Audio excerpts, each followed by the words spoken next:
un ansiolítico y dos antidepresivos. Esos son los medicamentos que me acompañan hace unos meses y hoy te quiero contar la historia. Quiero retroceder un poco para poder explicar el contexto del qué onda con esto.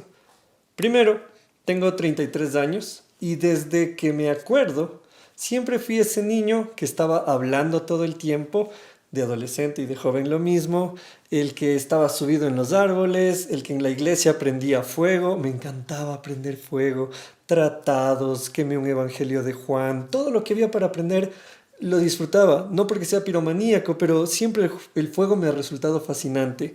Era esa persona de quien decían, él es pilas pero dejado, es pilas pero distraído, es como que está en las nebulosas, el profe está dando clase y el Jimmy está dibujando, pero siempre que me preguntaban algo les respondía y se molestaban porque decían, sí está poniendo atención.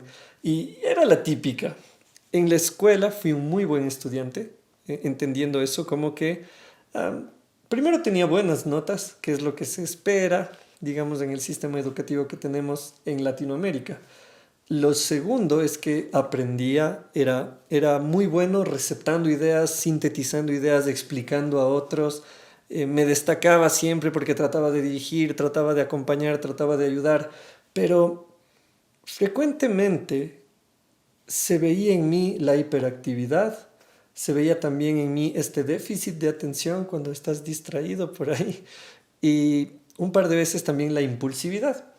Te cuento un caso, yo tendría unos 10 años, era el presidente del grado y mis compañeros estaban gritando y haciendo ruido y siempre decían que el presidente del grado es quien tiene que poner orden.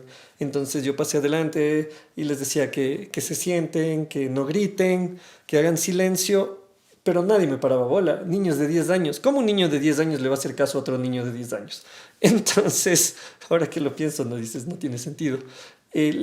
Vi un palo de escoba y el escritorio de la profe. Y tenía un vidrio el escritorio. O sea, el escritorio y encima un vidrio. Un vidrio grande, más de 1 metro.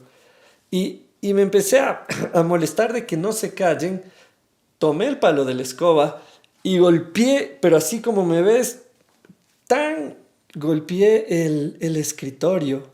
Y el vidrio explotó. ¡Pah! Se fue hacia los lados. Y todos mis compañeros ahí sí se callaron. Yo no medía las consecuencias de ciertas decisiones que tomaba. Quizá tú dices, Jimmy, pero tiene total sentido. Si hay un vidrio y le golpeas con un palo, se va a romper. Y probablemente según la fuerza se va a esparcir también. Yo no llegaba a ese punto. En muchas cosas soy muy analítico, pero en cosas que he hecho por impulsividad, no necesariamente he medido las consecuencias de los actos. Lo mismo me pasó en el colegio. En el colegio en una ocasión unos chicos estaban empujándose, como jugando. Yo te empujo, yo te empujo. Pero había uno que les empujaba más que lo que los chicos le empujaban a él. Y en mi cabeza sucedió algo y era como, a ver, si se van a empujar deberían empujarse equitativamente. No está bien que solo uno empuje y los otros no empujen tanto, así, literal. Y empujadas en los hombros y así. En mi razonamiento funcionaba así. Y entonces mi decisión fue, yo me voy a meter y le voy a empujar a él, como para compensar las cosas. Nuevamente, sé que tú escuchas esto y dices, Jimmy, no tiene sentido. Y es verdad, no lo tiene. Pero yo no lograba ver la consecuencia del acto. Entonces me acerqué al chico, estaban jajaja, y entonces yo entré igual y le empujé aquí de los hombros, ¡pam! Y de milagro se salvó porque se cayó, no pudo poner los brazos por la fuerza con la que caía y de milagro no se golpeó la cabeza contra el piso. Tú sabes lo que sucede cuando te golpeas la parte de atrás fuertemente contra el concreto o el cemento. De milagro no se golpeó. Y entonces me llamaron, me condicionaron la matrícula, por eso y por varias cosas. Yo terminé sexto curso, el último año de colegio o de secundario, como les llaman en otros países, con mi matrícula condicionada. No me destaqué en el colegio, aunque en la escuela tuve las mejores notas, gracias a que teníamos un sistema familiar, como lo llaman los psicólogos, adecuado para mi formación. Mi mamá siempre se las ingenió para formar o para acompañar a un niño tan hiperactivo como yo. Es por eso que en una época, te hablo del 92, cuando yo tenía 4 años, cuando recién se empezaba a leer a los 5 o 6, yo a los 4 ya sabía leer. Otra cosa que siempre pasó y nunca nos dimos cuenta como algo característico es que yo nunca tomaba siestas. Nunca, nunca, nunca. Mi hermano frecuentemente, habitualmente se tomaba una siesta. Yo no podía. Siempre estaba activo, siempre de los siempres. Y la vida transcurrió así. Infancia, adolescencia. Pasó lo mismo con mis primeros estudios, cuando empecé mi primera carrera. Lo típico, el Jimmy es pilas, el Jimmy es inteligente, pero no es dedicado. A mí no me importaba mucho. Llevaba ya 6 años fracasando terriblemente en el tema académico como para empezar a creer que podría hacerlo diferente. Una carrera de 3 años me tomó 7, pero la terminé porque mi impulsividad me llevaba a tomar decisiones que no debía. Empecé ya con trabajo en mi área, como pasante, luego ya como profesional, o junior, senior, como les llamen. Perdón que me distraiga con esos detalles.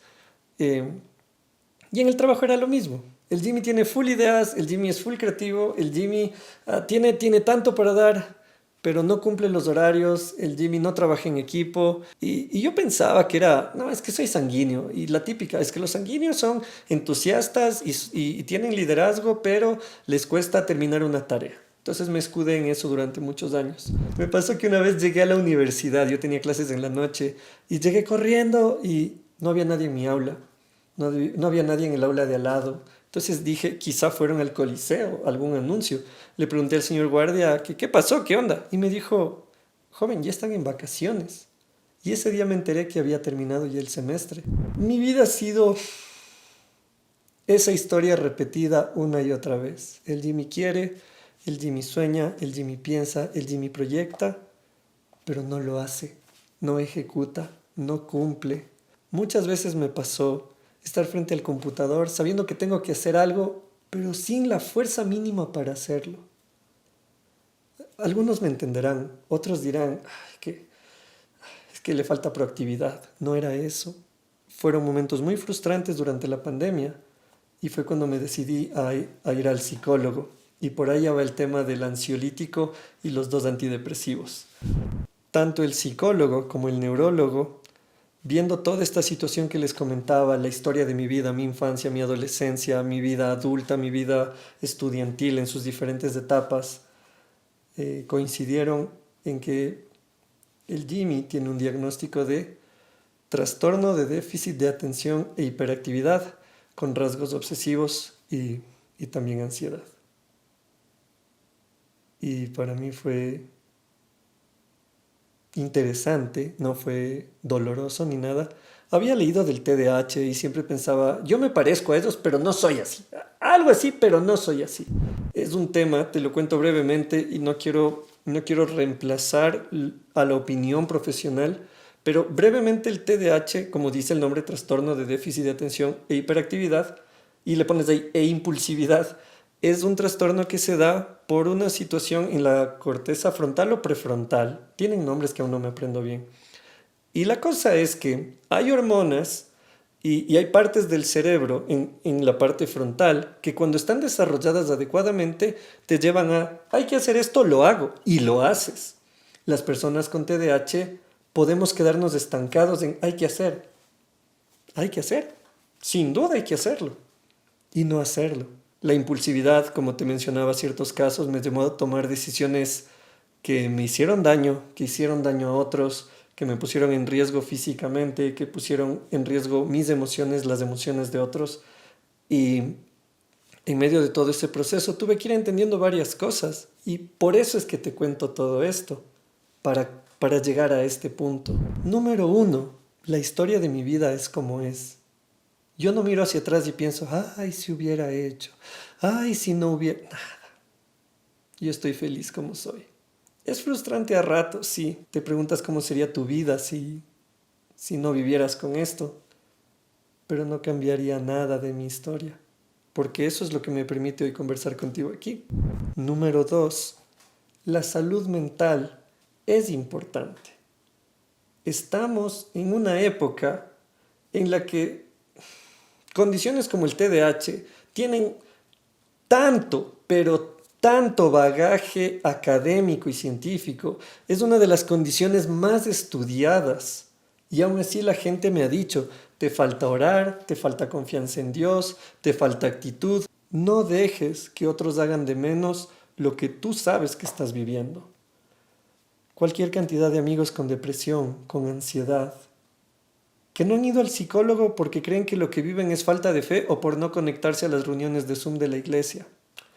No, así como vas a un gastroenterólogo cuando te duele algo en tu estómago, asimismo vamos al psicólogo, al psiquiatra.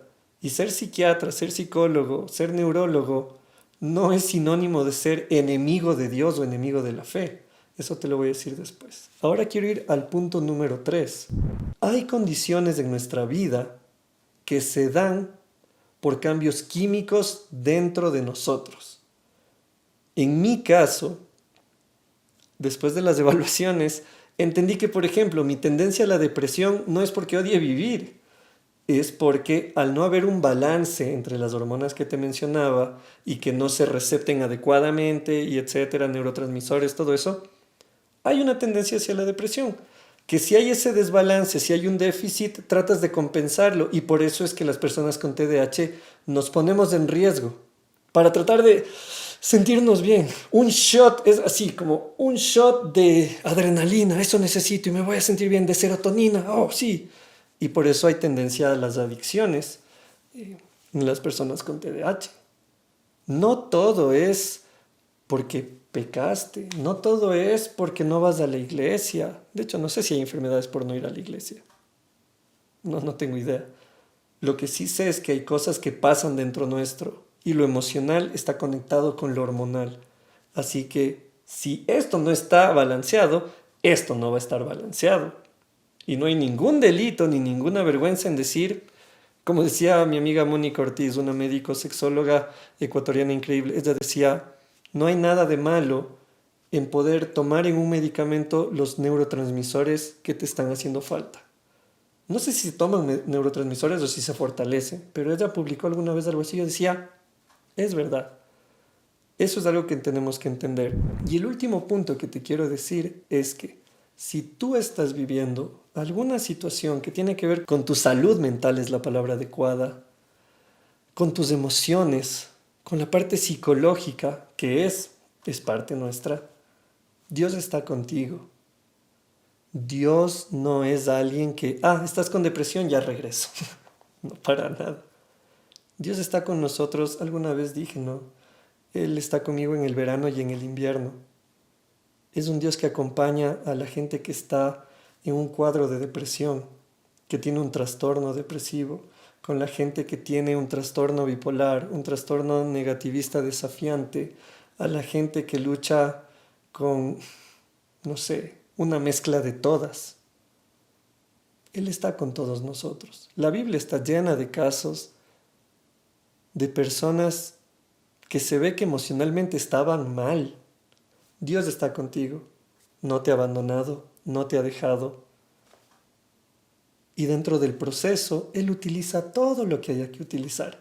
Sea un psicólogo, sea una psiquiatra, sea un neurólogo. Al ser Dios un Dios todopoderoso, porque literal es todopoderoso, Él usa lo que quiera. Cualquier recurso, un podcast, un video o un medicamento.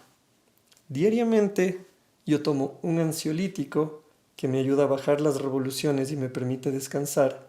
Y tomo 2 antidepresivos, no porque esté con ganas de irme al otro lado, a ver si es que hay la otra vida, ni nada de eso, sino que al tener ese déficit, esa descompensación hormonal, coincide que los antidepresivos, bueno, los que a mí me recetaron, son el mejor medicamento para balancear eso.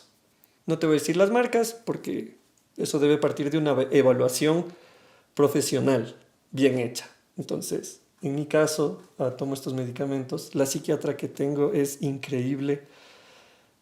Ella me dijo, a la gente con TDAH siempre le recetan esto. Y yo le dije, sí, ¿por qué a mí no me manda eso? Me dijo, porque eso genera adicción. Y en ti no podemos hacer eso.